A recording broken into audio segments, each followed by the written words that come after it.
What's that mean? When do I use this? What's that button do? Never a dull moment at the Springs. The 4x4 Insiders, an off-road show for the everyday four-wheel driver, whether you've been doing it for years or just starting off. This is the place to go for your off-road tips, great adventures, a good laugh, and an inside look into the lifestyle that goes hand in hand with owning a four-wheel drive. That was Are you not entertained? The 4x4 Insiders, the Good Oil podcast, is brought to you by MadMatt 4-Wheel Drive and the Springs 4x4 Park. Well, guys, it is the time for the very first 4x4 Insiders podcast, and it's called The Good Oil. Now, my name's Producer Dave, and I want to get things kicked off straight away by introducing the first of our legendary hosts. This bloke, well, legendary, it's a big stretch, but this bloke needs no intro, but I'm going to give him one anyways. He's a true lover of Nissans. Don't hold it against him. He runs one of Queensland's best four-wheel drive parks, and he's the only bloke I know that should have rolled a Unimog, but somehow pulled off the save of the century. Welcome to the Good Oil, Lucas. Welcome, mate. Dave, thank you very much, mate. And I'm just super stoked to be here, and I can't wait to share all the knowledge that I may or may not have in this big, bald head of mine, mate. I'm super excited. It's going to be fun. But, mate, there's the three of us here, and my good mate, MadMatt. Everyone knows him for his awesome, red-hot tips and staying safe on the trail advice. But I'm sure he will introduce himself here and give us a bit of a rundown on what he reckons. Yeah, well, look, I want to introduce Dave. So Dave and I, we've known each other pretty much since I started this whole MadMatt thing 11 years ago. And, he does go to weekly therapy sessions. And please, some of those early day stuff needs to be forgotten. I think we're going to do a special one day of early MadMatt stuff. Oh, please. Just to be like Lucas reacts. That'd be good. No.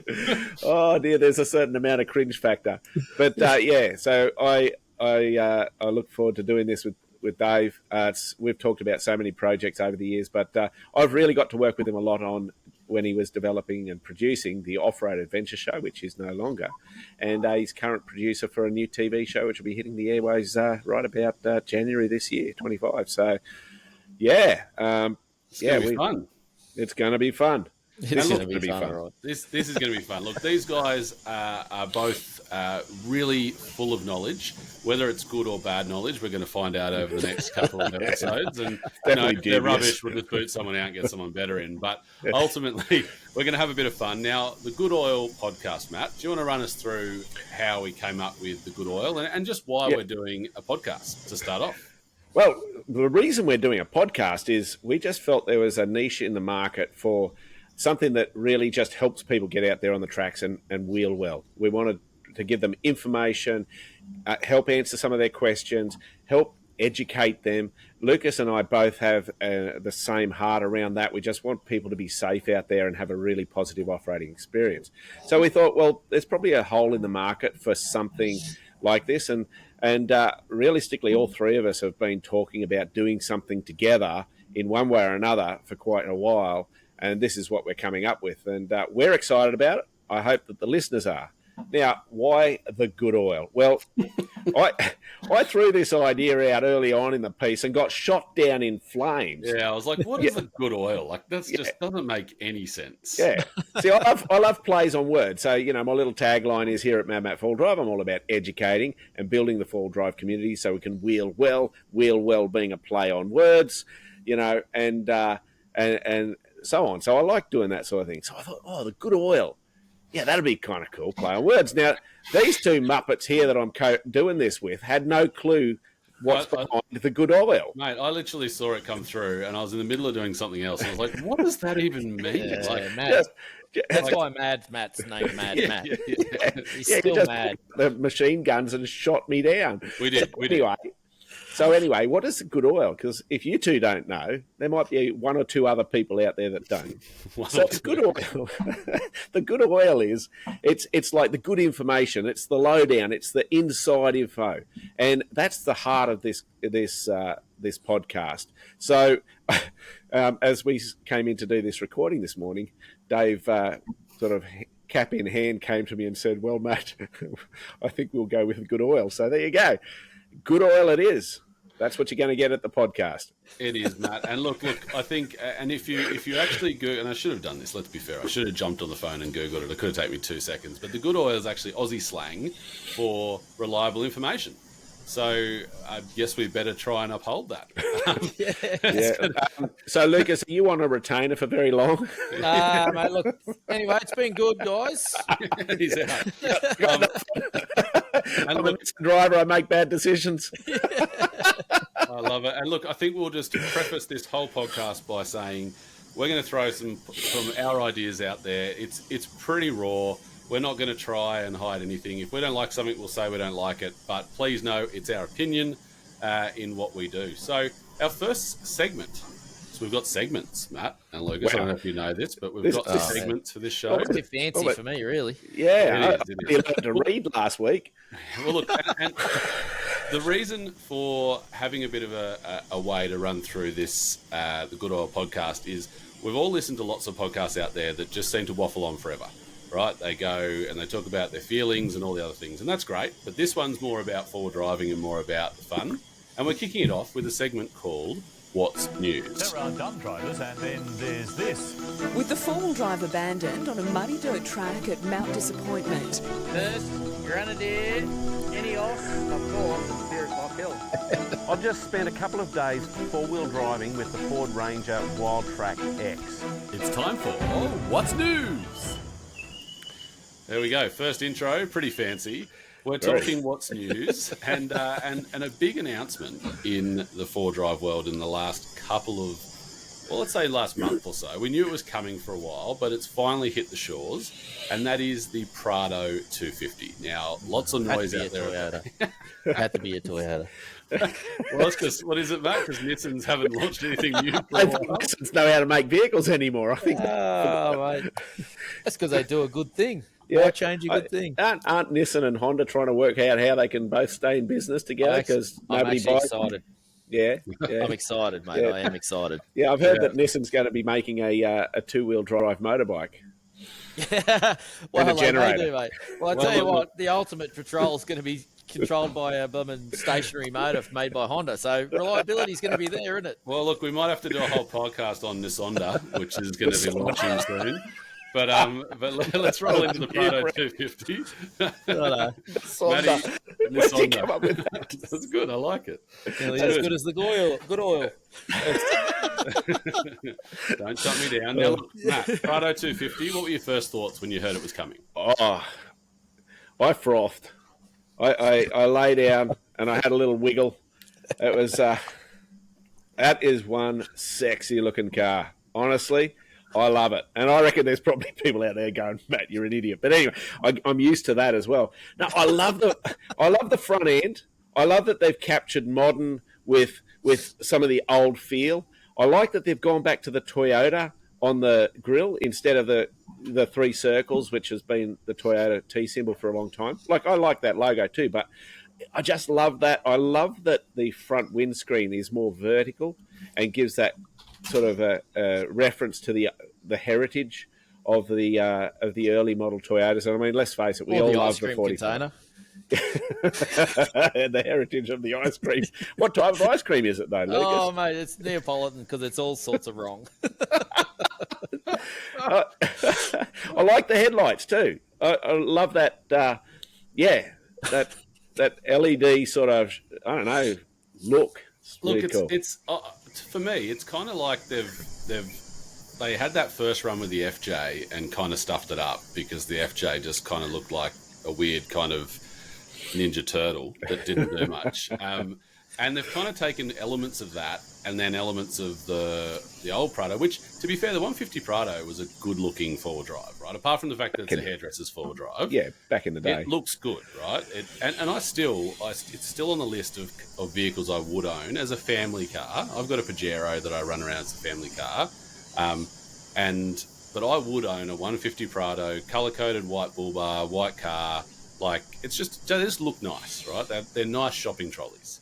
It is a shopping trolley. I'd never take it off-road, let's be honest, on the dirt track. But it looks good. And hopefully they're going to be heaps cheaper soon. But Lucas, 250 Prado, what's your initial thoughts on the Toyota? Oh, mate. Well, the badge on the front that he was talking about, it's true Toyota style, mate. I'm pretty sure that those 3 circles you're talking about are to represent a bull or a cow or something, aren't they? No, Because it's something like global unity, and we're all linked together. So it's some woke thing. Yeah, well, so it's just rubbish. Before woke, but yeah, it's So it was rubbish. pretty woke. Righto. So we've nailed that. But mate, correct me if I'm wrong, listeners, and yourself, Matt and Dave, but they look like a Lego box put together toy. That's what they are. So Kinder Surprise, go to your local Toyota dealer and buy a 250. What are you going to get? They are just absolutely woeful. The headlights look like the Lego bricks, the little knobs on a Lego brick, just sort of mounted in the front of the vehicle. I'll grant you that, but they're not Lego. They're darn good headlights, all right? No, they're not. They're Toyota headlights, so they'll be crap. We all know that. It's like it's probably got a device in there that says this is the handbrake, but that won't work. Hey, that's it. Yeah, Lego technique. You can actually play. I am for you for Christmas. Heck yeah. Yeah. So look, mate. As far as the Prados go, look, I actually owned a Prado years ago, a 150, Dave. So I agree with you there, mate. Fantastic car. Nice vehicle. A very good car. Easy to park, for Michelle in the shopping centres and all that sort of stuff. Towed very nicely. All the rest of it. But I had the privilege of actually walking around one of these the other day in a workshop. But I don't know. I like the old school boxy look they have, but they do look like for the modern vehicles, they do look like Lego. I just wasn't really impressed. It was like they've changed it a bit, but it's not really impressive. But I did like the command center. Like when you're sitting in that vehicle, looked cool. Hey, it is quite good. And Toyota, as much as this pains me to say, the Toyota interior build quality is always top notch. Like all the plastics they use, it doesn't feel like it's just tinny breaking. It's just going to fall apart. Like it feels like a solid door when you shut it. Yep. Everything's within comfortable reach. Like you don't have to reinvent the wheel with the seating arrangement and steering wheel position and all that stuff. So I think they've done very well on the interior. But at the same time, there's no space in the back. And Matt, I'm going to throw to you, mate. Tell the audience, what's the problem with the space in the back? Well, it depends on which one you get. But if you get the one that's the supposed hybrid, and I mean, it's not a hybrid. Let's be frank. It's you got to have this 48-volt battery in the back of it, and so what they've done is, in layman's terms, they've basically slapped a big, powerful generator on the motor, which I believe, correct me if I'm wrong, I believe is belt driven, and it can charge power to the battery in the boot, or take back power off the battery to help drive the motor. So look at that! Like what a There's not much space. Hey, I saw a thing the other day, Matt, that someone had just this little back section here. They just filled it with ice and beers. And I'm like, that's actually not a bad use. Yeah. But the rest, where do you put all your groceries are going to fall down the sides? That's right. Like, it's really a case of, and I get sick of this stuff happening where a vehicle manufacturer to try and stay in the market and where the market's moving to, they just go and tack something on to a vehicle and to try and meet the need. Like the Ford Ranger at the moment, the new one, they're going to go hybrid. It ain't hybrid. Like it's not proper hybrid, as opposed to, like, say, the new BYD Shark that's coming out. That's a proper hybrid vehicle. Yeah, because you can drive it electric only. You might not have huge range, but you can drive it to Woolies. Yeah. So that's a hybrid vehicle that's been built from the ground up to be that. It's not another vehicle that they've gone, how can we make this something so we call it a hybrid? And that's what Toyota's done here, in my opinion. Do you reckon we're going to be able to tap into that battery though for accessories? Like, how does this work in the aftermarket world? Like, we normally have to add a second battery. Do you reckon Toyota are going to let you just plug it, whack an Anderson out of the battery? Well, whatever you plug into it is going to go like stink because it's 48 volts. So if you put a 12 volt fan in there, it's going to be like a the fan's going to spin off and take off up the paddock. Yeah, absolutely. I don't think you'll be able to utilise that for anything other than poorly making that car more of a hybrid than the stinking 2.8 or whatever they are. And is it? I don't know. To be honest, I probably should have researched more and looked more at the specs because I did get hung up on the fact that it looks pretty cool, right? Like, I'm sorry, I know I do get the Lego reference, but I did like the look of it. And you know what? The reason I looked closer was because it said hybrid, right? And that's the marketing. Because in this day and age, as much as we love our big diesel four drives, I got a 4.2 Land Cruiser, I've got an Isuzu truck. I don't care about fuel. I use 21 litres to the 100 every day in the truck, right? And I still drive it to town because I enjoy it. But there is a part of me that says the next four drive I buy should be a hybrid because it's going to save money. I do a lot of runs. I live out in Bathurst. I do a lot of runs to Sydney at least twice a week. And I've thought about electric cars, but I can't bring myself to drive an all-electric car. So my head goes, I'll go hybrid. I'll take one step back and go hybrid. So when I saw it, I was like, yes, this is going to be cool. But I am genuinely disappointed with the fact that I've just grabbed up the specifications for it, okay? So you've got the standard 2.8 four-cylinder turbo diesel. Okay, it's basically a Toyota motor. It's going to be fairly gutless. They're going to, it's going to do the job and be nice, but there'll be a whole heap of headroom there to tune. As opposed to Nissan motors, which boil stock out of the factory. Straight in, mate. No feels. But from the electric point of view, here's some key numbers. The motor generator is 8.4 kilowatts and generates 65 newton meters. That's nothing. So, and it's got a battery of 4.3 amp hours. And you lose all that space. Yeah. Like, what's the point? Seriously. It's a put it this way, a capacity battery. If I was buying a new Prado, I wouldn't buy that system. No. Yeah. No. Okay, but what's the difference in fuel economy between 2.8 and the hybrid? Like, what are we talking? See how quick. All it says here. Yeah. All it says here is fuel economy claimed 7.6 litres per 100. And that's fuel economy as that I don't. I'd suggest the 2.8's about 8.4 or something. Well, that's what they're saying. So this is I am on is probably the Car Expert website reading this, and so 7.6 litres per 100 is what Toyota claim, but as they tested it, the 9.4 litres per 100 on road and 12.2 litres per 100 off road. Sounds kind of like the standard Prado without the hybrid. Yeah, it doesn't sound all that different, does it? And you lose all the space. Yeah. And it's going to burn to the ground when it catches on fire. Wow. Big call. Toyota, well done. Brave for you to call that. As these two boys have said, nice. Nice. All right. Well, I'll bring up one last thing before we move on. Yeah. So I've just written down a couple of notes here. So the Kakadu, so top of the range, its GVM is 3,200, tow is 3,500, curb weight is 2,595, leaving you a 605 payload. So yeah, wow. You put Matt and Lucas in there, you're down to 400 kilos left. you're down to at least 400 kilos, right? So by the time, and that'd be a dry weight. So by the time you put 100 litres of fuel in there, you're down to 300 kilos, 80 kilo bull bar, 20 kilo winch, tow bar, wheels, mate. And you put a trailer on there with 150 ball weight, that's a light trailer these days. This car is absolutely useless. There's no space in the back. You've got no payload. You can't fatten them up, make them look cool with accessories because you're going to blow the payload out of the water. So to me, absolutely useless. Yep. Prado. That's for the Kakadu though. Yes, that's the Kakadu. So there's not a great deal of change though through GXL, VX.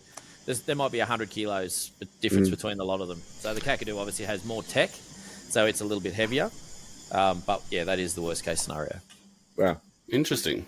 I reckon, Dave, we need to put on our scheduling for a future podcast to really start talking about some of these hybrids and unpacking some of that stuff and seeing, it's certainly a growing space. I think I've got a lot of learning to do in that space. I've never even driven a hybrid vehicle. So, Yep.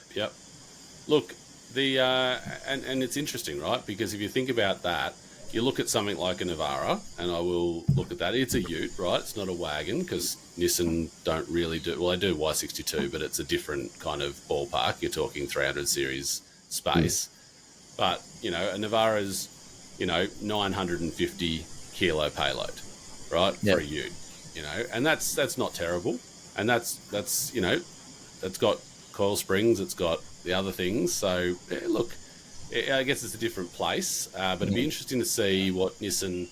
Like, the Pathfinder was probably the closest Nissan ever did to something like the Prado, yeah? Yep. Like, and we don't really talk about the Pathfinder because it wasn't real good. But, but yeah, look, Lucas, that was your cue to defend it. No, I'm not going to defend a dirty old Pathfinder.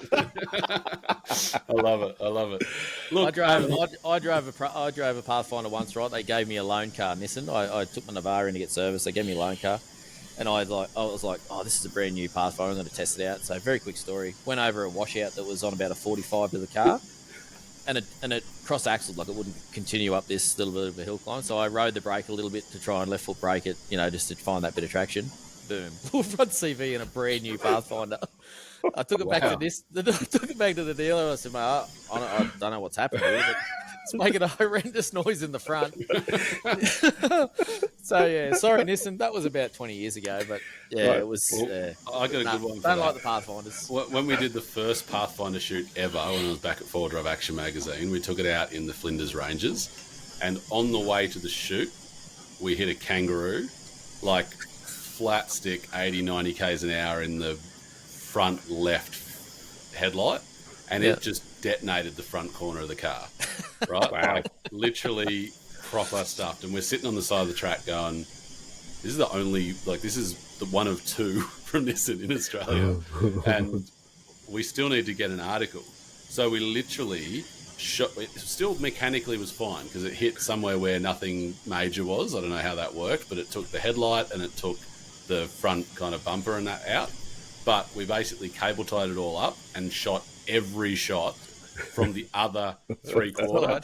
And if you look in that, I'll find the article one day, but every shot is like left front three-quarter or rear shots for the whole article. And if you look in the interior shot across the bonnet, you can kind of just see the bonnet's got a small crease in the front left corner. But hey, it still made all the magazines, and Nissan lent us another vehicle later, so obviously nice. we're all right. Wow. Yeah, all right, we're going to move on to our next news topic. Matt, do you want to introduce this one? We're talking about an interesting piece of recovery gear that's hit the market. I'm going to bring it up on screen. Let's talk about it, Matt. Yeah, so this is called the Shin Buster forged recovery hook. I mean, right off the bat, you know that it's it's going to hurt, the Shin Buster. So effectively, for those of you listening to this as audio, imagine a hook for a crane that you can shove into your hitch on the back of your four-wheel drive, and you can do recoveries off it.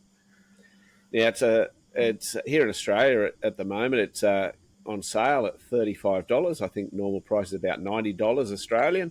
So it's not a cheap full price. It's not a cheap component in my mind. I think there's things, but that's what it is. It's rated to supposedly 8,000 kilograms. But Lucas, what's your thoughts, mate? Well, at the end of the day, mate, it looks like Pirates of the Caribbean's left hand, like it's the hook off the pirate, mate. Like, that's what it looks like. And that You can hook use it for your next dress-up party, mate. yeah, that's right. Bag's Yeah, not but it's bright red, so you're not going to lose it in the mud. And when you bleed out from the shin bone when you kick it, it's not going to change the colour. Like, it's still going to be bright red. So, mate, as much as I love Carbon and they do great products, I think that this is a product that I probably personally wouldn't use. Like, it's a very quick, swap it out, throw the strap over it, but there's potential for that strap to come off and all that sort of stuff. So it's probably not something that I would use, but it is definitely something that would get some attention hanging off the back of your four-wheel drive. Like, it looks like I want to get one and hang it on the wall behind me because I think it'd be a cool little a little prop. Yeah. But Yeah. it looks, mate, like I'd have to put like a parrot on the top corner of the car as well, so it looks like I've run a pirate over. That's his hand sticking out of the back. Yeah. So Let's talk recovery, Matt. Yeah, Like, from how a does it work in recovery? look, I have a number of probably two main concerns with it. One of the things we talk about in recoveries is to take the time to plan a recovery out and to do it with consideration and intention, and just be careful and sensible about how you do the recovery. So so a device like this, to my mind, is all about encouraging quickness. So let's do the recovery as fast as we can. We can throw the snatch strap on there, and and get it done quicker. Well, that sort of negates and undermines that concept of just taking your time to plan out your recovery. Okay, when your vehicle's bogged, you shouldn't really need to be in a hurry, other than if you're on the beach and the tide's coming in and all of that. But even so, so that's one element. And so what we talk about in recovery is a process we call the closed loop recovery method. So it's like a bow shackle when it's done up. That's closed loop. Nothing, the strap or what it's connected to, it can't come apart. Things can't disconnect by themselves. And this hook doesn't even have like a lot of winch hooks have that little piece of tin to close the hook out. Now, that's not closed loop in the strictest sense of the word. But better. It's still better because in those slack moments, the strap can't come off. In a crane, they've still got a piece that locks back in, right? Yeah, Like, generally speaking, that's right. Yeah. So this negates that as well. So again, that's another thing, a reason I'm just not a fan of it. But I actually have probably where my biggest confusion lies is its ratings. So its rated capacity is 8,000 kilograms. Well, that's okay-ish, because that, like, imagine you've got an 8,000 kilogram snatch strap, which is kind of where this is going to be used. It's going to be used for kinetic recoveries. Well, and that's basically the lightest of the snatch straps, is it not? It really is. Yeah. I mean, you can get slightly lighter, but not much. Yeah, like if Lucas and I were out and he had his Navara there and I had the 200 series and we were doing a recovery, we're definitely going to be wanting that 8,000 kilogram strap. So we're straight away, and if we're starting to get to the top end of a kinetic recovery speed at sort of 10 to 15k an hour, then we're definitely going to be pushing towards that 8,000 kilogram mark. So the device is definitely going to be up the top end of that recovery. But let's say it's my 200 series, which weighs 4 ton, and another mate is there and he's got a similar 4 ton vehicle. Well, we're going to have to go beyond 8,000 kilos. We're going to be up more like 12,000. And if people don't know who are listening to this, the way you work out a kinetic recovery device to be used is there's a simple formula. And it's you take the weight of the lightest vehicle, so the weight that it is in the recovery. So you take that weight, you times it by 2, and you times it by 3, and you want a snatch strap or a kinetic rope that's rated in between the numbers, you get to that math. So, for example, let's assume we've got a 2,000 kilogram car, nice simple math, times that by 2, we've got 4,000, times that by 3, we've got 6,000. So a 2,000 kilogram car, we want a strap that's rated between 4 and 6,000 kilograms. Okay, that's the way you work out what size kinetic recovery device you want for the recovery. Yeah. And it's definitely not a case of bigger is better. So that's the first point there. Rated capacity is 8,000 kilograms. Now, I do like this. Destruction tested to 16,000 kilograms at a NATA accredited testing agent. So that's excellent. They've tested it to destruction at 16,000 kilograms. Now, if this device was used with my 200 series and another similar vehicle, like, say, Lucas's Unimog, we are definitely going to be hitting that 16,000 kilograms. Yeah. So this device is not suitable for a heavy kinetic recovery. Yeah. Okay. Yeah. That's one thing. But here's the bit that I don't understand, and it confuses me. It says here working load limit, WLL, is 4,535 kilograms for a continuous use. So what in a 4-wheel drive environment, what's a continuous use? So what does that number actually mean? Well, WLL is normally for lifting, right? Right. Like it's a lifting Yeah. craneage term. Yeah. It is. So it's rated to 8,000 kilograms, but it's allowed to do 4,535 kilograms as a working load limit continuously, which isn't a number that we use in the four-wheel drive space. But even if we took it and said, well, that's the safe thing, we then can't use it for kinetic recoveries. So It's too low. Because it's too low. So what is it? What is it designed to actually do, and how is it meant to be used? And look, I'll straight up, I may be so missing the mark as to what this is intended for, but I've read through their specification sheet, and I don't think this is a device I would want to use out there on the trails. I would much prefer to save some money, because I don't need to spend $90 on one at full retail. Save some money and buy myself a proper closed loop receiver hitch that can go into my tow pack and do my recoveries off that. I'm going to save money. It's closed loop. It's going to have higher ratings than this. Yeah. None of them tend to have ratings enough for kinetic recovery. So I will say that. And look, at the danger of opening a can of worms, and this could go further, but then there's the people there that then say, but your tow bar's only rated to 3.5 ton. Sure. Yep. You know, and so if it's got a working load limit of 4.535, it's still lower than the tow bar. But you know, that's probably something we can unpack in more detail, because otherwise we'll be here for about 45 minutes just talking about that. Yes. But yeah, look, and I think just to close that out, then, Dave, so people understand that those ratings are tow ratings. They're for a different dynamic load coming onto a tow pack, and so they're rated very differently to what we do with kinetic recoveries and four-wheel drive recoveries. So and that's probably closer to a working load limit, really, because it's a continuous weight with towing. But look, we can unpack that another time. But look, I guess lastly, to round this one out, would you buy one, Lucas?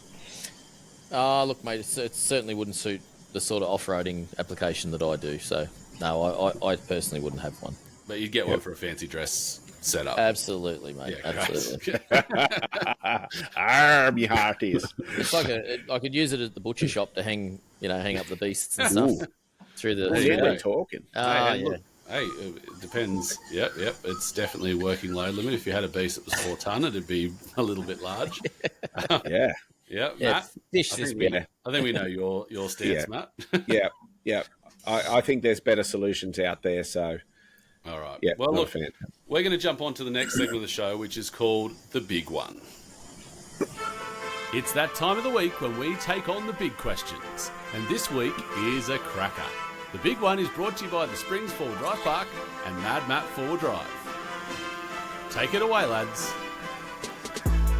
Well, there we go. The Big One, guys. The Big One is a segment we've got that we've decided to put in the podcast to address something that we think people want to know about. And as we go forward, we'd love the audience to send in topics and items that they would like us to discuss on the Good Oil podcast.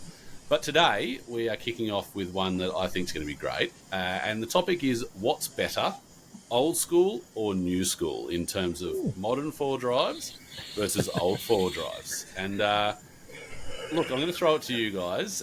We maybe start this off by one of you guys picking a side to argue, because you're going to have to. Because otherwise, you're just going to both argue for old four drives, I guarantee. Look, you can have first dibs this week, Matt, and Lucas can get dibs next week. Yeah, fair enough. Look, it's. I got to go first, because I got nothing to say about new four-wheel drives, because I've never owned one. Whereas I know Lucas has. Is that fair? Oh, what a stitch up! Fair dinkum.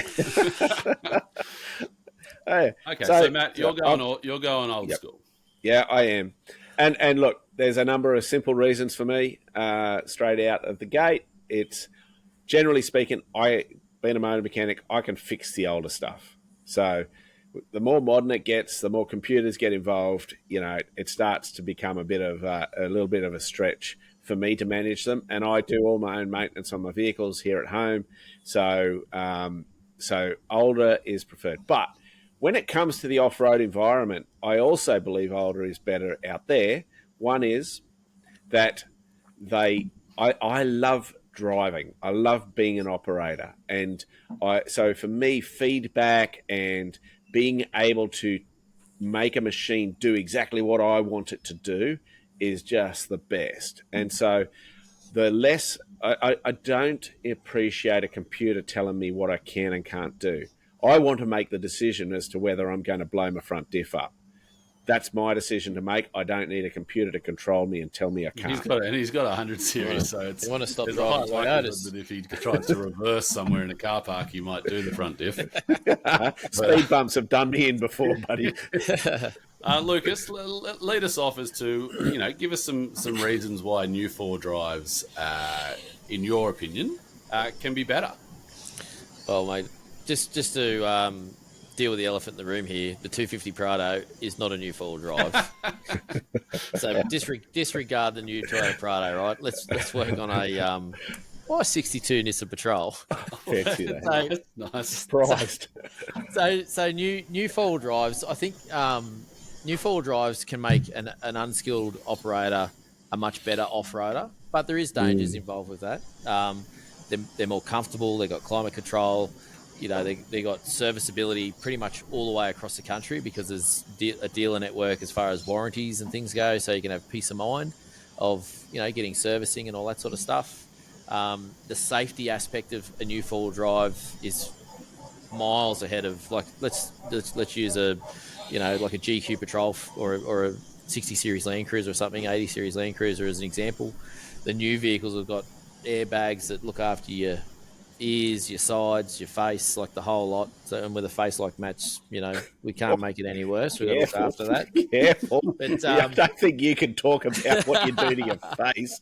You're the one that runs around and slams it into roll cages. I mean, it was Toyota too, by the way, just old school Toyota. So I rest my case, Your Honour. But no, look, new cars have got all the safety features. They've got all the whiz-bang buttons, gizmos, everything inside them, and very, very reliable. So, yeah. I reckon. Look, sorry, mate. Dave. I'll just jump in and I'll go. Can we maybe just define where the line sits for old school and new school? Because I know it's hard, but let's try and put a number on it. Like, what year do we think is considered old school, or what things do a four-wheel drive need to have to be considered old school?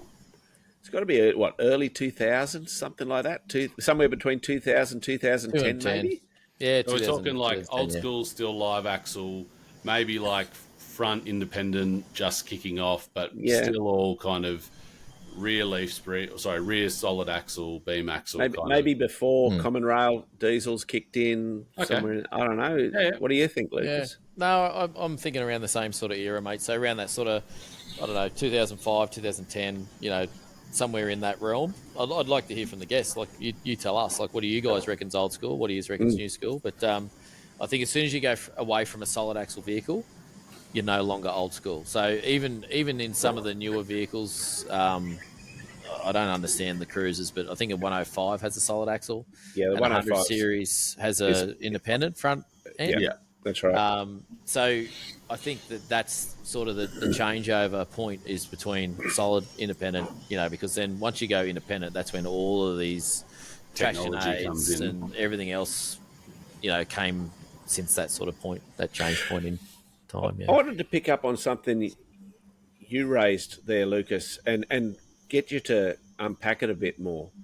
And that is, you sort of made that comment about, the newer vehicles don't make good four-wheel drivers necessarily. Like you sort of made that comment about, the old school. I guess you didn't say this, but your thinking is that the old school vehicles are going to make a better four-wheel driver. Do you know what I'm getting at? Yep. Yeah. Look, mate. So let's work on a 60 series Land Cruiser and a 300 series Land Cruiser. So that way we're sort of either end of the scale. And I'd probably Y62 and a G60 or something. Just so I'm not talking about Toyotas. But no, let's work on a 60 and a 300 just to satisfy Matt and keep him in the game so he doesn't walk away. But so a 60 series Cruiser, mate, unlocked vehicles. You may have even been able to get them with an LSD rear. I can't remember. It's that long ago, but they were just a clunky old rig that would get to a certain point and that would be it. If you couldn't get past that point, you had to have skill, you had to have knowledge, or your you go and line buy better. accessories. Yeah, So yeah. you had to be a good wheeler.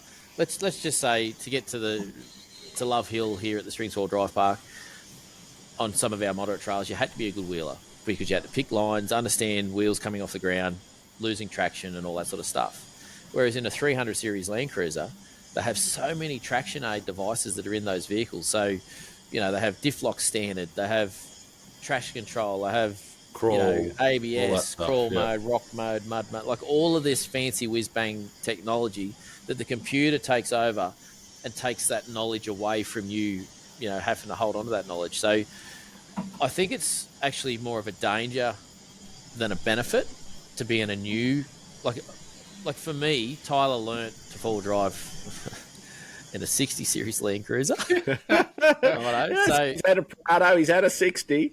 Yeah, okay. Yeah, that was Tyler, not me. Tyler was in the 60. But Tyler had a 60 series Land Cruiser. So, and I did that for a few reasons. Number one, because they're a reliable, tough as nails old truck. He could belt it into, the potholes and everything else, the wombat holes. And I didn't really have a care in the world. You could give it a hard time.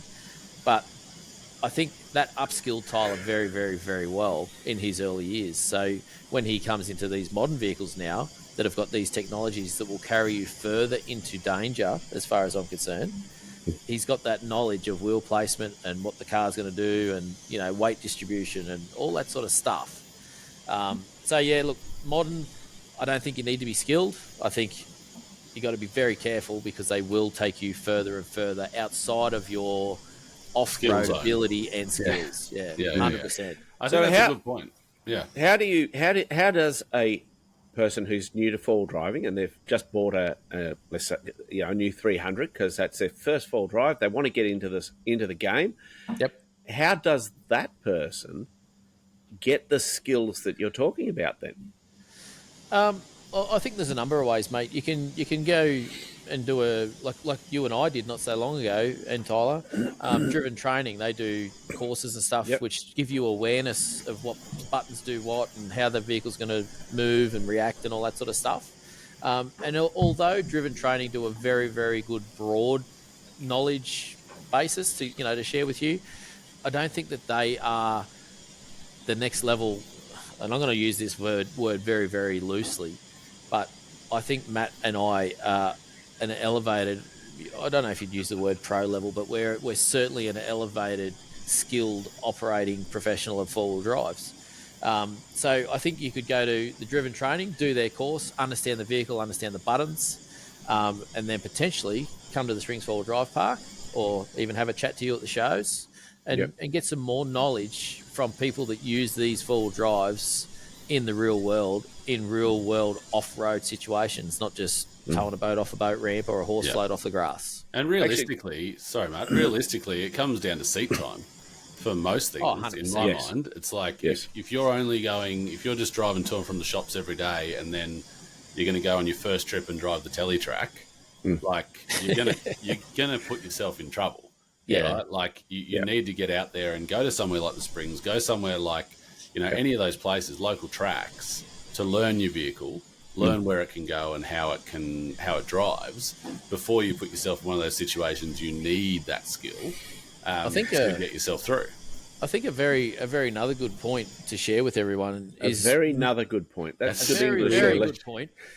My head's moving 100 mile an hour because I'm just like But anyway, I think a very good point is go on to MadMatt's YouTube channel, because MadMatt's YouTube channel gives a lot of demonstrations of how to wheel well, in his words, in different scenarios, whether it's a winching, whether it's recovery, whether it's wading water, whether it's following the water in, all that sort of stuff. So Matt gives very, very good insight and information for you to be able to wheel well and wheel safe and just enjoy the journey. So thanks, Lucas. Yeah. Dave, what we could do in the show notes, we could chuck not only link to my channel, but more importantly, probably one of the Mount Maxus driving demonstration videos. There's one up there. Because so the listeners who don't know this, at the Brisbane, Sydney, and Melbourne four-wheel drive shows, we build a mountain. Literally 1,000 tons of dirt comes in, or 1,000 cubic meters of dirt. And we build a 6 meter high mountain of dirt. And I do driving demonstrations on that mountain. We call it Mount Maxus. With new four-wheel drives. with new four-wheel drives that I don't own, which is good. Considering that one that you broke. We don't talk about that. Oh, sorry, let's move on.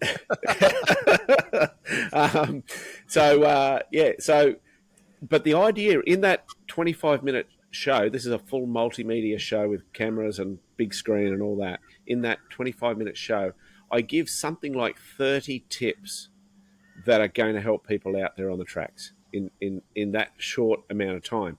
Just everything from left foot braking to how to adjust your rear view mirrors to how to use an automatic gearbox in manual modes, just tyre pressures. Like, there's so much information in. And so if we can link that video, I reckon that'll help some people who are just coming into the full driving space and are kind of going, I don't know enough. And I love people who are humble enough to realise that they don't know it all. And that's one of the reasons, Lucas and I get on well, is because we both know that we can improve our wheeling, and we only pass on what we've learnt. Always, I know when I go racing, I just get schooled all the time. Some of the things that other drivers are doing, I'm like, I don't even know where to start with how you performed that. You can always get better, right? Doesn't matter where you are, you can always get better. Now, I'll jump on to the next one, right, which is talking something about Lucas mentioned before, and when it comes down to towing, right? Because old school versus new school, this day and age, the towing market has gone gangbusters, right? Since when the 60 series came out, you maybe towed a box trailer, right? Like around to do things. Then the first kind of soft floor campers came out and you started doing that kind of thing.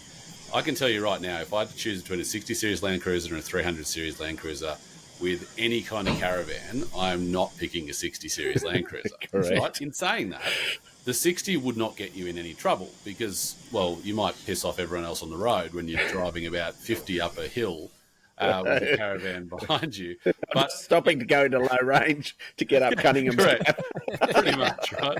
You probably have to. However, how many times do we see accidents with caravans and new four-wheel drives because they don't have, they're able to tow things that are way bigger than they probably should be. Yeah. I think the biggest problem there, mate, is knowledge. People just don't understand weight distribution. They don't understand. You go and buy a 3.5 ton, like the Prado. Let's use that as an example. The 250 Prado. Like it's rated at 3.5 ton, but there is no way on this planet that you would put a 3.5 ton vehicle behind that. Yeah. Well, what does it weigh? It weighs like 29 something like that. 25.95. 25.95. Yeah. 2.5 ton. So you put 3.5 ton behind that, and it is heavier than what you're towing. Talk about the tail wagging the dog. Yeah, that's right. That's exactly right. So, mate, new school versus old school. I mean, the same dangers with the old school cars as well, but the old schools were probably a little bit more stable because they were leaf sprung, the 60s, so they can handle a bit more weight a bit better. But no, look, the 60 series as well, like you say, it would use probably 20 litres per 100 Ks, be absolutely gutless. You put it behind a new school Prado, it'd probably still use 15, 20 litres per 100 Ks, but you'd have a little bit more pepper in your step. But it's and that's and I think that's part of it too. Is the modern vehicles? I'm seeing this in a number of different areas of F4 driving. The modern vehicles have so much power that you can drive yourself. If you're towing 3.5 ton behind your new Prado, you can drive yourself into corners way faster than the vehicle stability can handle. Like, I'm not talking about vehicle stability control systems. I'm talking about just that everything is wrong in the weight package, and the vehicle is not got the balls to actually get that caravan around that corner at 100 k's an hour. But the vehicle motor has got the power to do it. And I think you can drive yourself into some pretty dangerous spots. You know what, Dave? You and I have a mate who is an absolute expert on towing weights and all of that stuff. Borgie. Absolutely. We should get him on this and do a segment with him on towing. Yeah, I think we should. Because what that guy doesn't know about towing isn't worth knowing. What the guy doesn't know about towing, he knows about smoking meat. So that's a good thing. Did he learn it from you, did he? Yeah, he actually messaged me the other day with a thing going, oh, you know when you used to do that brisket? what's the recipe? I'm like, yeah, no worries, mate. Here you go. Here you go. He's got some flash new smoker that is like got Wi-Fi control and other things. But okay, wow. I'm going to throw another question out, which is, if you could take any four drive to Cape York tomorrow, what would it be? I'll let Matt go first. I know what I'm taking. Okay, firstly, is it just like the three of us going for a mate's trip? Well, let's go with that first. Let's go with mate's trip first. What are you taking? For me, right there in the picture, I can't point to the right one. That little Bandera right there. Yeah, that one there. That's it for me. Perfect. Yep. Copy, Lucas. What's the setup of the Bandera, Matt? Like, share with us what your setup is, mate. So it's in major rebuild at the moment, which is taking about 4 to 5 years. Rebuild for about 6 years. Yeah, too long. Sorry. In that picture there, it's got the 3.8 V6 Ecotech motor in it. Oh, it's nice. It's got a 33s twin locked reduction gears in the diffs, so 5.29 ratio, manual gearbox which come out of a diesel Hilux, and it's got an extremely low first gear. So I've just got a courier turning up out front, so excuse the noise. And then I've done full custom. Toyota, I'm assuming. Yeah, I've done full custom New bar from work. Jeffrey's 105 since I went over that speed bump. No. Full custom bar work. I used to wheel that when we lived down in Sydney. I used to wheel that as like twin lock GQs on 35s. The Bandera would keep up with them in an awful lot of country. It was an absolute weapon off-road. Yeah, awesome. And above my head is my very first Bandera that I had in that was Just before he rolled it. that's the one I did roll. Anyway, but yeah. Well, my choice, if it's a mate's trip, would be the Battle Axe, which is a GU Nissan Patrol Ute, TD42. Yeah, it's twin locked, 5-link suspension from Superior, 85 reduction gears, like the whole lot, and it's just an absolute beast and a comfort to drive, like aircon, power windows, all that sort of stuff. So, yeah, I certainly wouldn't be taking a new car in any stretch of the imagination, because that water and stuff, electronics, that even works very well. Yeah. What about you, Dave? Well, look, to be honest, it's a funny one. I don't own one of these, but I would love to take one and do Cape York. Would actually be a new Jimny XL. The 4-door. The 4-door. 5-door. Yeah. 5-door. You don't count the back; it's not really a door. But I'd take one of those, mainly because I don't know. Like, I haven't owned one, so someone will probably correct me on this and say they're rubbish. But I think I just love the idea that it's basically the closest kind of thing you can get to like a buggy, right? That you can go and drive. That's just little and light and, gutless. Well, Can-Am's not gutless. The way it'll work, the way this will work is Lucas and I'll say, Dave, we'll meet you in camp. And we'd be there like 2 days before you turn up. Teletrack does not need lots of power. Yeah, but you've got to get there, Dave. Now. It's like from where you are, it's about 3,000 Ks. I'll put it on the trailer and tow it up with my truck. It's going on the back of the Battle Axe. No, that'd be my pick. And look, I love Suzukis, and they're a fun. There you go. There's a grill there it is. From an LJ that we took up the Cape. Is that from that? Yeah, that's from the little LJ. Yeah, that's it. It's all them pieces in the shed. Nice. Needs to be rebuilt along with the Austin and the Blitz. Moving on.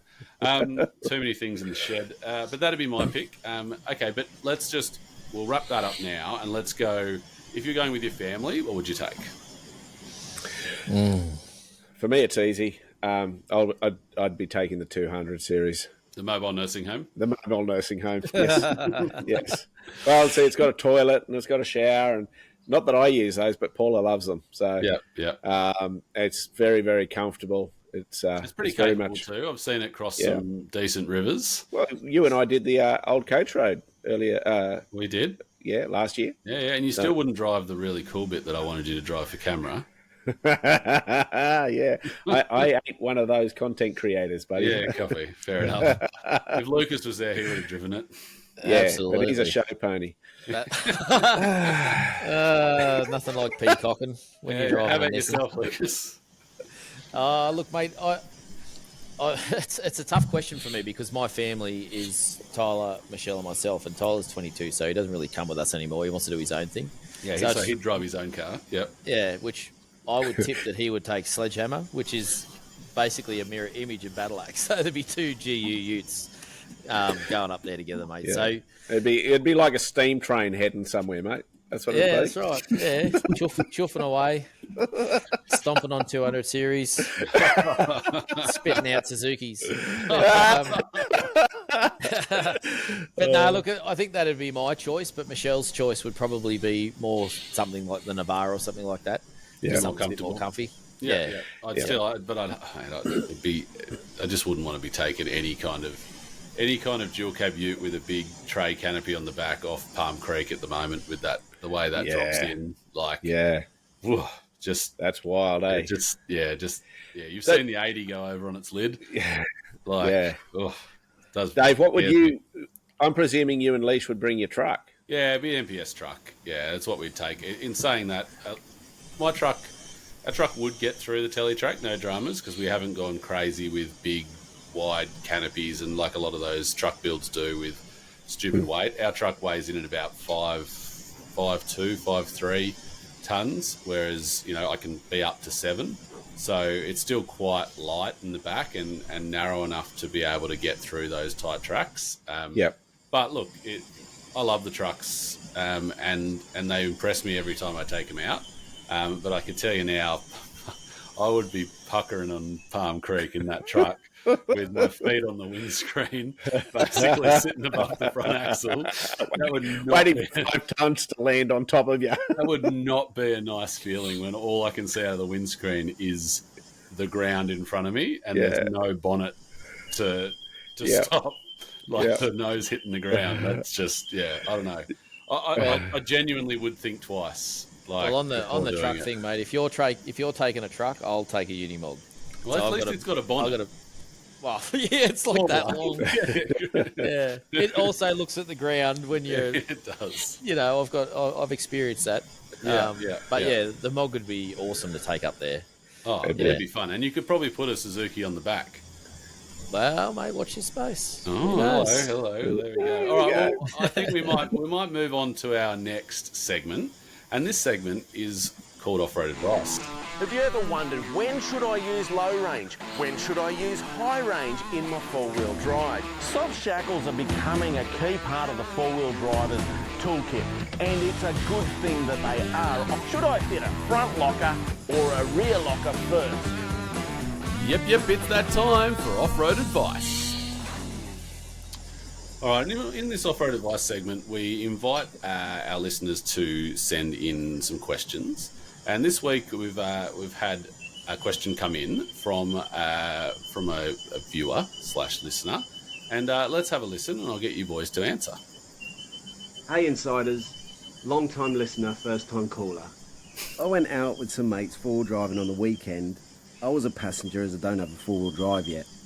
I'm pretty new to it all and I had a great time, but one of the things I noticed was some of my mates just getting through things using lots of right foot. They were throwing mud everywhere and bouncing around, loving it, until one of my mates ended up popping a tyre off its rim. While we were fixing it, some other four-wheel drivers turned up and they drove the same hill. They seemed to do it a lot slower and they didn't break anything. And when I asked one of the drivers how they did it, he said, it's all about momentum. Now, can you explain what he meant? Isn't speed and momentum the same thing? Common question. Great question. Good question. Thank you for that. Now, Lucas, do you want to kick us off on this one? Well, mate, the first thing that comes to mind for me is Bureclock Hill, right? So I don't know if you've seen it, but if you haven't, get onto our Facebook page and have a look at the madness that happens on Bureclock Hill. But I'm going to drive it one day. It's in your truck. It weighs 5 ton. Yeah, I'm going to have a go anyway. Yeah. Mate, just a tip for you. It's all about momentum. So here's the insider tip, right?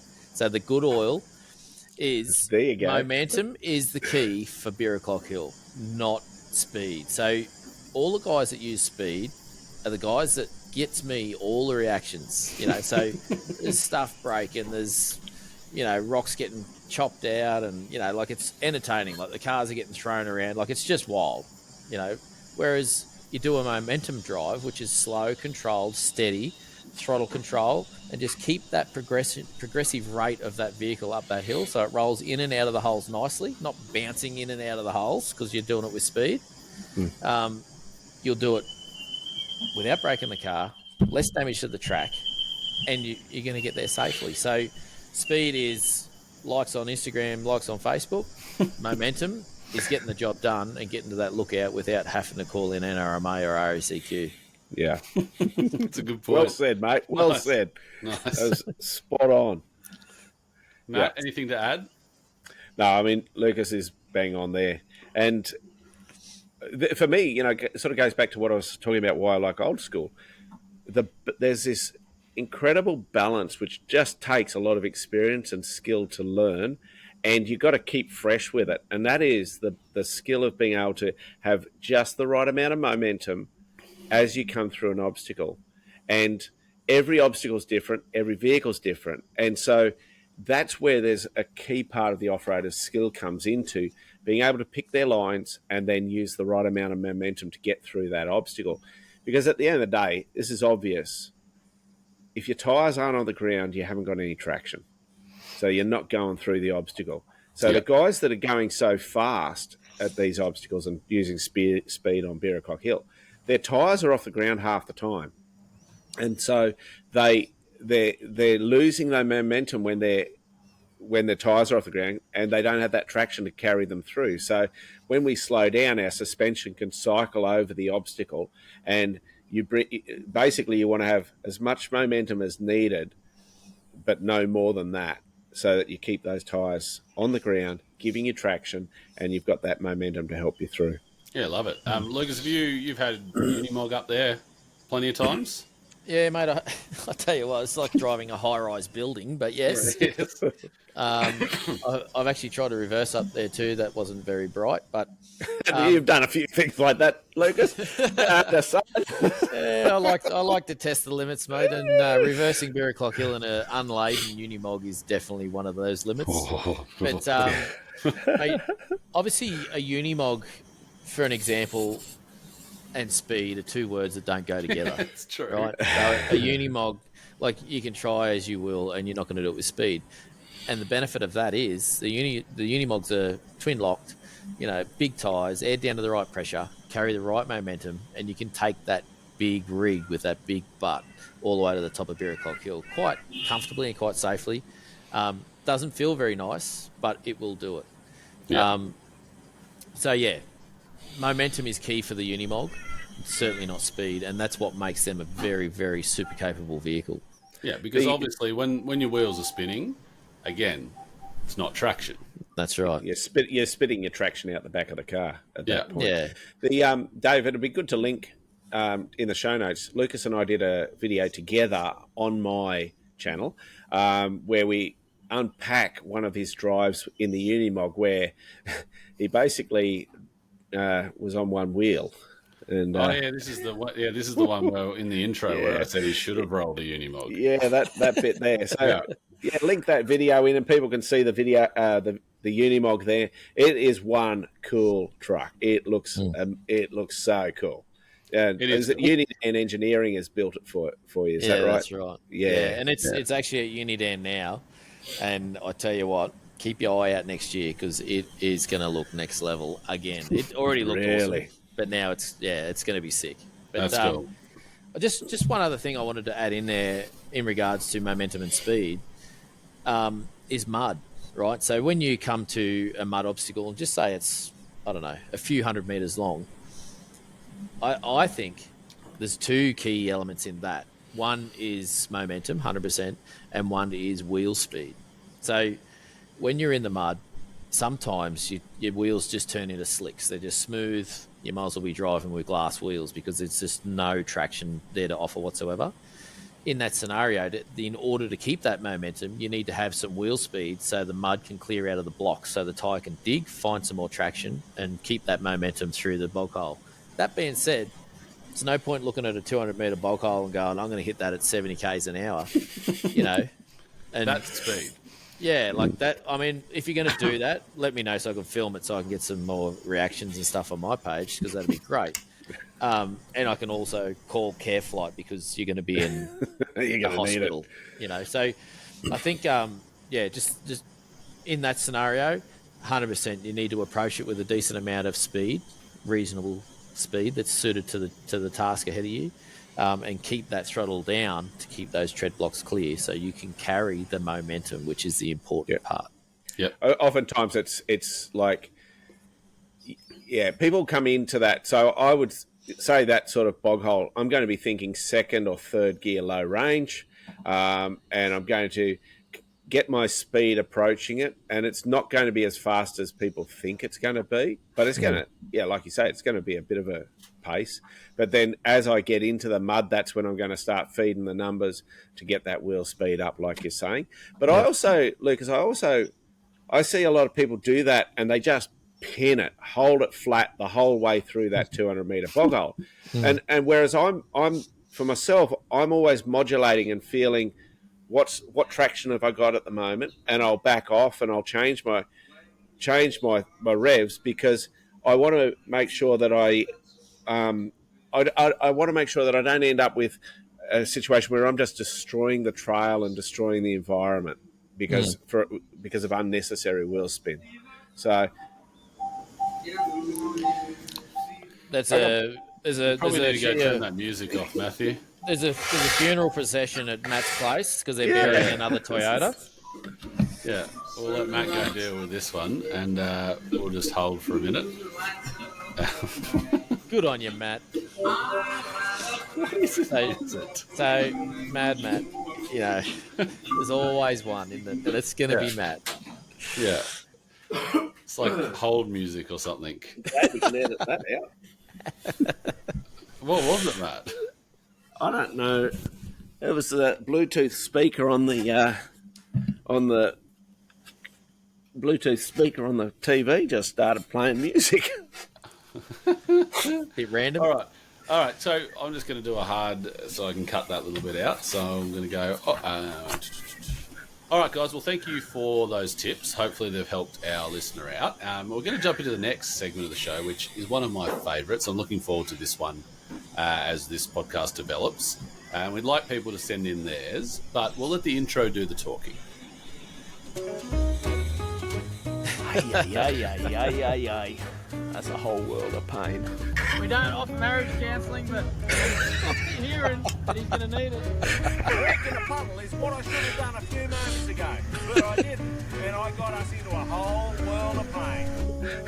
It's time in the show for those moments that you kind of want to forget. It's time for Trail Fails. Well, I think this is going to be a funny segment. What we're hoping is people can send us in their moments where they stuffed up and they can own up to them and see the humour in it. But for this week, Matt, I'd like you to start and you can tell us your trail fail. Oh, look. So This will be good. I do these all the time. I mean, it's Every like time it goes out the driveway. yeah, pretty much. Like there's always a fail in some way or other. Hey, and that's all part of the fun. As long as nobody's getting hurt and we're not causing trouble, I'm all for it.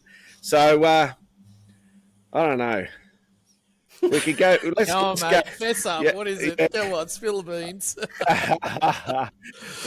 I'm going to share a story where I really failed, and it's probably not where you sort of think. But anyway, and I'll share this because, again, we can share this video it's on my channel. I did a big unpack of it with my mate Robert Pepper, and it was a case of I failed, and the whole world can know about it. So we'll link that video for you to go watch. But we were doing a family holiday down the Victorian High Country, and my youngest son Jesse, we just bought a 80 series.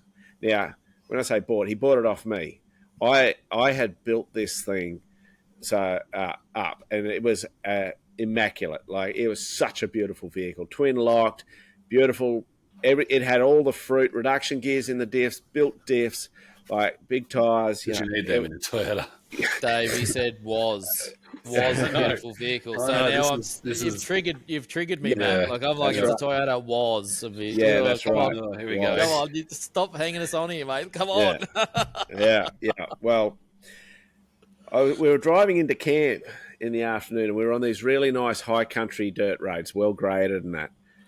And my young fella Jesse, who's only just got his license, starts sort of, as I was coming around that corner, Dad, I started to step it out. I'm like, don't think you should be doing that. And he sort of was telling us how he was starting to, get a little bit cocky and confident. So the next morning we set off from camp. I forgot to mention it, have a chat to him privately, and I'd always have that conversation privately with him rather than over the CB. And I forgot to have it with him that night. And the next morning we left camp, and I made so many mistakes on this particular thing. One is I was just sort of in holiday mode and wasn't really thinking about things at the level I needed to. So I definitely learnt that lesson. I chucked Jesse at the back of the convoy. We had 4 cars, and I was at the front. And we hadn't long left camp when Jesse came over the radio and said, Dad, can you stop? I've run off the road and got stuck in a ditch. And I'm thinking, what? Bugger, Turn around, go back. Now, he's not stuck in a ditch. He's gone over an embankment and he's upside down against a tree, and stepped it out a bit too far. Yeah, exactly. He come around a corner and he thought, we'll have another crack at this, and it stepped out, and he didn't have the skills to correct that. Yeah. And so he overcorrected, classic whip, over he goes. Yep. Now, I totally have to take a whole heap of responsibility for this, because I set him up for that in a lot of ways. I didn't warn him. I should have had him up close behind me in the convoy. So there was lots of stuff, and that's all unpacked in the video. But where I really also failed was I didn't manage the recovery well at all. We actually recovered the vehicle. So we pulled it up from where it was, got it back up at the top. I did so many things that could have exacerbated the situation. Like when I got there, I just raced off down the hill and grabbed him out of the car with my other son, who, the two of us got him out of the car because he's hanging upside down in his seatbelt, suspended above the ground because he'd fallen against a tree, and it was steep. I'm in thongs. I just roared on down there, and that's being a dad though too, right? Like, correct. But what if I had bare feet and glasses and wouldn't have known any different? Yeah, I know, but it's silly because I could have broken my ankle, tripped over, hurt myself. Now and then become more of a problem. Right, exactly, and then the procedures we used to do the recovery. There were so many things we could have done better in there. So, look, it's too much to share in this environment, but it's a great video. And I tell you, just about every time I go out now and have to do a recovery, even that one you and I had to do the other day at the Springs Fall Drive Park, Lucas, with that Prado. Yep. Things were going through my mind. I was going, think about that again, because I learnt it in that situation. So, yeah, it was definitely a learning moment. Well, that's good, Matt. And look, we invite everyone to send in their trail fails. And over the next couple of weeks, you'll hear some from both myself and Lucas as well. But we're going to move to another segment, second last segment for the show. And this is our It's All About Adventure segment. It's all about adventure. That segment where you find out the best places to visit, the best campsites, the best tracks, and all the places you want to go, right from the insiders. This segment is brought to you by Expedition Accessories. Nice, Lucas. I saw that point in the Springs 4x4 Park. But we've had a question sent in, and this is sent in from a bloke called Jack Ryan from Queensland. And it's actually quite timely considering, Matt, where your trail fail was. But this says here, I'm planning to visit the high country next school holidays. I've got 2 weeks and I want to see all the best bits. Can you let me know some of your picks for campsites and tracks that we must drive? It also says, my vehicle is a 2010 Nissan Patrol 3-litre with 32-inch tyres and a rear locker. I don't have a winch currently, and my mates reckon I need one. What do you think? So that's our question. Let's kick off with you, Matt. Yeah. All right. Well, Lucas, I'll let you talk about the patrol side of things because I reckon there's probably a few comments to be made there. I'll talk about the high country side of it because I love the high country. It's my go-to, and moving to Queensland means that I'm further away from it, which sucks. So Jack, you definitely want to go and do the classics, which you've probably already heard about, which is Blue Rag, Billy Goat's Bluff. You want to go into Wonnangatta Station, do Zika Spur Trail. Oh, great track. Great track. You want to go and go to Talbotsville. So oftentimes when I go through there, I'll go to Talbotsville and do the Grants Historic Area. That's all the mining ruins and stuff. Great camping. And you got that run that runs like all the river crossings up through there. Yeah. What's that? I can't think of the name of it right at the moment. That track. So that's really good. And then from Talbotsville, it's a nice, easy day over Cynthia Spur, down Hern Spur or Wombat Range Trail into Wonnangatta. So, and lots of beautiful high views and scenery through all of that country, and just spectacular. 2 weeks, enough time? 2 weeks is a good amount of time. Let's face it, you could spend 2 years in the high country and, no worries at all. So some bloke did, but he ended up knocking off people while he was living in there. Yeah, he got bored. Yeah. Oh, geez. What was he driving? It was a patrol. It was a patrol. Yeah, we got footage of him in his box trailer. Yeah, anyway, they found him. We'll move on from that. So there's definitely that. There is so many more places you can go to down there. So there's definitely all of that. Make sure to go to some of the towns around the place. Not only does it support the towns that are there, but like Bright, for example, most beautiful country town, beautiful.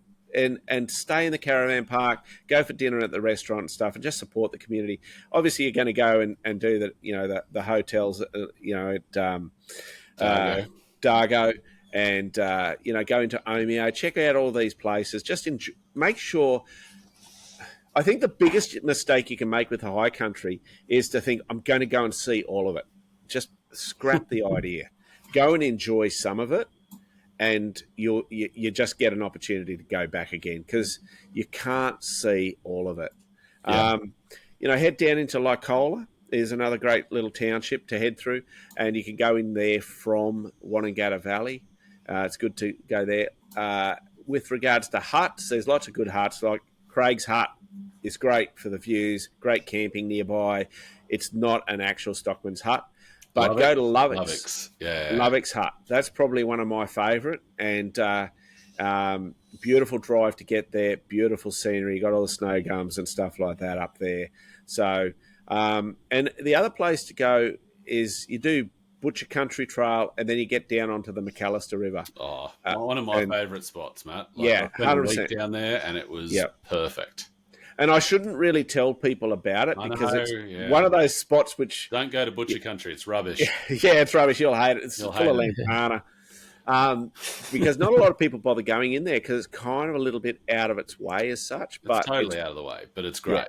Yeah, it's just, And other than that, go and just enjoy what you find because you will find so much good stuff. Yeah, and if Jack's coming from Queensland, which we're guessing from this, he's also got the option of cutting down and crossing the Murray. Yeah, into going up Mount Pinnabar. Crossing the Murray, it's snowy mountains there, and heading up, this northern side of the high country. As it just starts in Victoria, and a lot of people skip that. They go right around straight into Dargo, and that's where they think the high country is. But the high country actually runs from, the Victorian high country runs from the Murray River all the way through. Effectively, it's the New South Wales Victorian border. Yeah. That's everything below that is the high country. Correct. And there's actually a good run you can do from Jindabyne. You come down along the Snowy River. Yeah. Come down along the Snowy River. You and I did this one, Dave. And then you go across, following the border through. You go past, is it Davy's High Plain Hut? Yeah, there's a whole bunch of huts in there. Yeah. Tongrogan and all those places. Yeah, There's some and then beautiful spots through there. Yeah, lots of good stuff. Nice creeks to camp on and stuff. Can you stay in them huts? Well, you generally don't. Officially, but you they're meant for inclement weather. If you bought a real cheap and nasty eBay swag and it like rips open Ew. and like you don't have any more cover because that's night one, then you can probably sleep in the huts.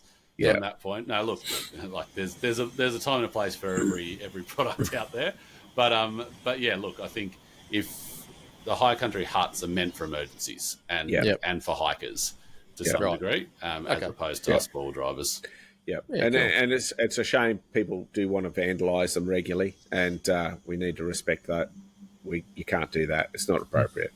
So, yeah. And you know, they're a public. Well, I think some of them are like literally private huts, but you're allowed to use them publicly, and a lot of them are just now public, access, public available to use, and that's the idea. It's an emergency accommodation method, and they were primarily put there through the country for the stockmen.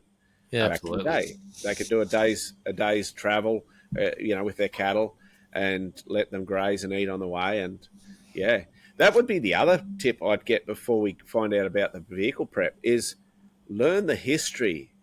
Like when I go to the high country, I've got a bunch of Banjo Patterson's poem books, and often I'll sit around the campfire and just read out loud to the whoever's around the camp. It's really annoying when he does it like every night. Like and for like a day and it's not voluntary, Dave. You must attend. It's like church, mate. Compulsory poem reading with Matt. Minimum 4 hours. Wow. But when you're sitting around a campfire in the high country, Lucas, you know that, right? There's been a few things that I've banned actually. That's probably another one. All right. I'm going to try for the fourth time to say this. That when you're sitting around a campfire in the high country, and then you read the Man from Snowy River poem, it all comes alive. Yeah, because it is pretty special when that stuff goes on. Yeah, so, I do agree. It's it's a pretty. You just don't want to come on a trip where we're doing it. That's all. Lucas, we're talking about a patrol here. So 3-litre 2010 Nissan Patrol, old school, 32s and no winch. High country. Cool car. Like it's a Nissan Patrol, mate. So that's all that matters. But look, I think a few things to consider are I would agree with your friends. If you're not going with somebody, it's a must. Put a winch on the front of that vehicle so you can self-recover, whether it's on a hill, in a bog hole, or what have you. The high country has some pretty gnarly obstacles that you could potentially get hung up on with 32-inch tyres, no lockers and things, but you need to be able to self-recover. So put a winch on the front of the car, mate. I think you can buy cheapo ones for $300 or $400. It's still going to work. Like it might only work for 6 months, but it'll work for that trip. That's right. Or you can get onto Carbon. Carbon do fantastic winches, and I use them all my cars. So definitely can recommend those guys. But a few things to consider is tyre repair kits, water. Have you got enough fuel between stops? Because, when you're in there, you're quite remote. Have you got a EPIRB or a sat phone or something in the case of an emergency? First aid kit, like all that sort of stuff that goes along with, going out on a solo adventure. And just planning your trip and letting people know where you're going to be and what time you're going to be there, and keeping in touch with those guys to let them know, hey, I'm going to be at Craig's Hut or, Blue Rag or what have you on this date. And give them a buzz or send them a text, just some form of communication so people know you're alive. You're not on the lid in a ditch like Matt's fail last story. But no, I think they're the key things, mate. So be able to self-recover, be able to contact emergency services in the case that you need to, and, be prepped as far as fuel, water, and all that sort of stuff. But I can also agree with Matt on Dargo. Sorry about the dog. There's somebody coming onto my property and she wants to eat them. But Dargo's awesome. Blue Rag, Billy Goats, like I've been and done those, and Monongahela is absolutely stunning down there in that valley. So I can definitely recommend going and seeing that. Yeah. But yeah, you're in a very capable car, mate. And just enjoy the adventure. That's all I've got to say. And I can't wait to get back down there myself in a patrol. Probably the only thing I'd add to that, Lucas, is just be aware of how much weight you take. Weight is the biggest killer for everything. It kills fuel economy. It kills suspension. It gets you bogged more often. It just reduce the weight as much as you can. Okay. Well, speaking about that, Matt, here's one for you. You're going on the high country coming up soon. If you could only take 5 things with you, right? What would those 5 things be? Obviously, you've already got set up cars and stuff. What are 5 things that you could take with you to do the high country? I'm definitely going to be taking warm gear. Like, it's the middle of summer at the moment, and the high country's just had a snowstorm, and I've been caught in snow down there in December. So I am definitely going to be taking warm gear, prepared for that. I'm definitely going to be taking good accommodation in whatever that looks like. So that if it snows, I have somewhere to sleep. I'm going to take emergency food and stuff. I'm going to have the EPIRB that Lucas mentioned. Mm-hmm. And Yep. Yeah. I put you on the spot with this one. This wasn't. You really have, yeah. You really have. See how well you go. You jump in first. Lucas has just been working his out while you've been talking. So yeah. I think I mean I'd always also have my vehicle spares and that sort of stuff, but that's already in the vehicle kind of thing. So it's sort of. I do tend to take Starlink these days. It's not bad. It's a good way to keep up to date with the footy or the cricket. Not emergency. It's yeah. You want to do that when you're in the high country, though? Still, mate, when you're camping by the river and you can just sit back there, watch a movie in the background, it's great. I don't mind it. You're not getting the Wi-Fi if you come camping with me, Lucas. Matt, remember when we were at Leichhardt Falls a couple of months back? Coolest campsite up in the Gulf, and we got the footy game on. The beers are flowing. State of Origin, that's right. State of Origin was playing. I couldn't have done that in the past. I would have had to endure Queenslanders for like 3 more days before I found out what had happened. And in the end, we smashed them anyway, so it was great. Yeah, beautiful. Lucas, 5 things you take to the high country. Well, I agree on a couple that Matt's thrown out there. So definitely warm clothing, and a good bedding arrangement, however that may be, and a rated sleeping bag. So when you go and buy a sleeping bag, make sure that it's rated for the minus temperatures that you may face. A first aid kit, 100% you need a first aid kit. Some sort of way to contact emergency services, whether that be a satellite phone, EPIRB, something like that, and plenty of drinking water. So I know the high country has beautiful flowing streams and stuff. So when I say drinking water, I'm not saying carry 300 litres of water in a big tank or what have you, but have some form or some way of, filtering that water, or one of them life straws or something like that. So that way it's light, cool. Doesn't take up any room. Just because without water, you've pretty much got no hope. So was that 5? I wasn't. That's 5. That's great. Yeah, absolutely. No, that's a good one. That's a good one. All right, so we're going to jump to the very last segment of the show, which is actually, I don't have an intro for because it's the only one I don't, but this is the Back At You segment. Now, this is where we just give a bit of a wrap-up on the show and we talk about what's coming up in the next episode. So, first up, I want to say I hope you've enjoyed the first episode of The Good Oil. We've had a good chat and I think we had a bit of fun along the way. We now know Lucas's stance on Lego Prados. We now know Matt loves anything with a badge that says, what is it? Unity, life. The world together. The world together. I better find out. We worked out that old school 4-wheel drives are better because, let's be honest, everyone agreed on that in terms of having fun driving. However, we all were happy to be in a newer 4-wheel drive for a big, long trip when we're travelling long distances. We decided that the Shin Buster was probably not going to be in our recovery kit going forward. and we answered some tips and some advice on momentum versus speed. And I think that was really good to understand what the difference is, because a lot of people don't.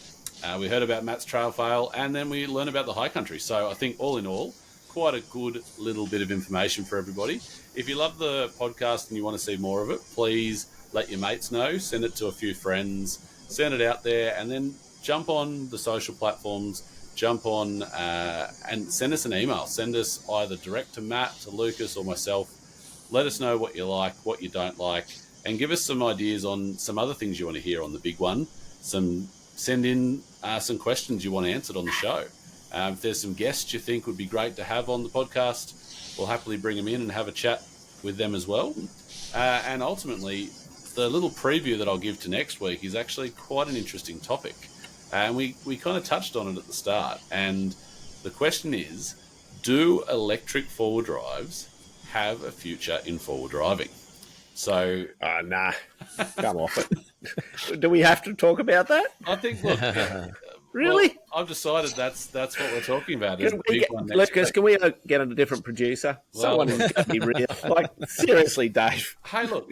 How on earth is an EV ever going to be any good out there in the bush and that? Well, we obviously know Matt's opinion, so so we can tick that one off. But look, I think it'll be... Matt also likes Toyotas, just saying. So, look, boys, go away, do your research this week. Let's find out more about electric four-wheel drives, what there are in the market. Maybe not just Australia. There are more. Australia's pretty limited at the moment, but whatever's happening overseas, we'll get to hear eventually. It'll take a little bit more time. But is there a place, and how do we see that working, is going to be one of our big ones next week. So tune in. Matt, any last words? Stay safe on the trails. Pretty standard. That's all I got. Oh, well, thanks, Matt. Lucas, anything more from you before we wrap up this first Good Oil podcast? Mate, just a big shout out to yourself, Dave, for pulling all this together, mate, and doing those little intros and things. I know that takes a lot of time and a lot of effort, and I'm sure you would have enjoyed watching my videos. Are you entertained and all those sorts of things? Matt's, however, mate, and thanks, Matt. It's been really awesome, mate, to be part of the journey with you through everything that we do here at the Springs Four-Wheel Drive Park, and exciting things that may be coming up in the not too distant future. So, and thanks to the listeners. As always, without you guys, this stuff doesn't happen. I'm just really, really looking forward to where this will take us and how much bigger and better and more information we can share with you guys. Yeah, absolutely. Look, if you haven't been to the Springs Four-Wheel Drive Park, it is absolutely a destination four-wheel drive park. It is well worth going there. I get up there probably a couple of times a month for different events, sometimes just to go and hang out with Lucas and because we're mates. And sorry, mate. And just have all of that. So yeah, definitely go make Springs a bucket list item for whatever you're doing. But how goes that? All right, guys. Well, that's the first episode wrapped, and we'll catch you next time. Powered by Riverside FM.